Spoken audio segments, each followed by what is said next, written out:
Epilogue. Friday, late afternoon. All you need to do now, Max said, is stay out of trouble.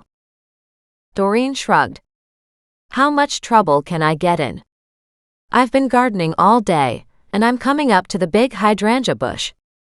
There's no trouble I can get into with that. He just looked at her. Hydrangeas? She shrugged. Those big flowering plants.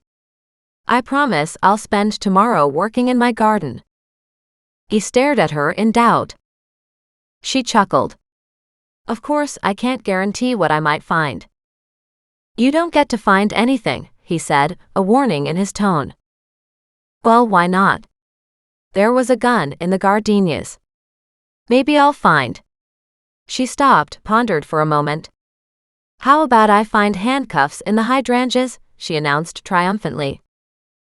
How about you don't? How about you just stop trying to find anything? And with that, he turned and stormed out. Mutinously, she watched him walk out the front door. She trailed behind him, her gaze falling on the wheelbarrow with a little bit of dirt left.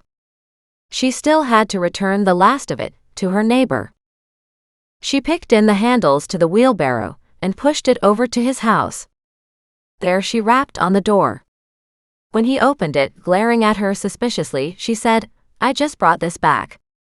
I promised to get you some more for the bit I used. He shook his head. Don't bother. That's all extra anyway. It's there because I'm supposed to spread it in the front garden, but haven't gotten around to it. She nodded and said, Well, thank you for the dirt I used. And she lifted it from her wheelbarrow and put it up at the corner of the garage. As she turned the wheelbarrow around, she looked at the hydrangeas in his garden and said, This garden is doing really well. And that heather is gorgeous. The hydrangea is looking lovely too. The hydrangea is nice. It's the blue flowering variety. As she studied the bush, she wondered out loud, I'm surprised that bush is so small though. He shrugged. It's been small since forever. I don't know why. Probably no room up against the house. She wondered. May I take a look? He stared at her suspiciously. What could you possibly look at? But she eyed something flashing in the light. Only it wasn't in the hydrangeas, but rather in the blooming heather in front of the bigger bush. Who knows? Something could be restricting the bush's root system. At least that gave her an excuse to get in the garden bed.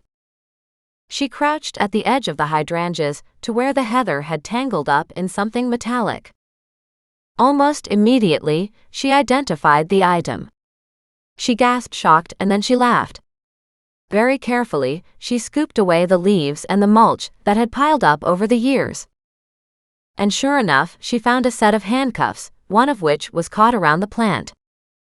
She sat back and howled with laughter. It wasn't handcuffs in the hydrangeas. Instead, it was handcuffs in the heather. Who'd have guessed? Even better that they were torn and very much worse for wear pink satin handcuffs.